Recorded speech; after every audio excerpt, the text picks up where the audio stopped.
স্ক্রুটা হালকা করে লাগিয়ে তারপর স্প্রিংটা ইনস্টল করবেন। তো স্প্রিংটা ফুল নাট যদি টাইট দিয়ে দেন তাহলে স্প্রিংটা ইনস্টল করতে আপনার অসুবিধা হবে, হালকা একটু লুজ রাখবেন, ফুল টাইট দিবেন না। স্প্রিংটা লাগাবেন খুব সাবধানে, হাতে যদি লাগে তাহলে আপনার হাত কেটে যাবে।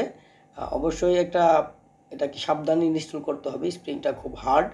স্ক্রুড্রাইভার দিয়ে এরকম করে আপনি নিয়ে আসবেন। স্ক্রুটা হালকা লুজ রাখলে আপনার সুবিধা হবে যে স্প্রিংটা ঢুকাতে পারবেন সহজে। এভাবে হচ্ছে স্প্রিংটাকে এখানে এই ক্লামটার সাথে অ্যাড করে দিতে হবে, তাহলে আপনার এটাকে মুভিং করবে এটা। আপনারা বুঝতে পারবেন যদি ভিডিওতে আপনারা ক্লিয়ারলি না দেখতে পারেন। তো স্প্রিংটা লাগানো খুবই সহজ, আপনারা খুব সহজেই লাগাতে পারবেন।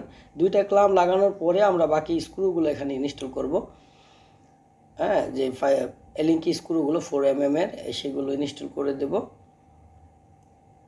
তারপরে আমি যে কাজটা দেখাবো, এই যে 4 মিলি এলিঙ্কি স্ক্রুগুলো, এই স্ক্রু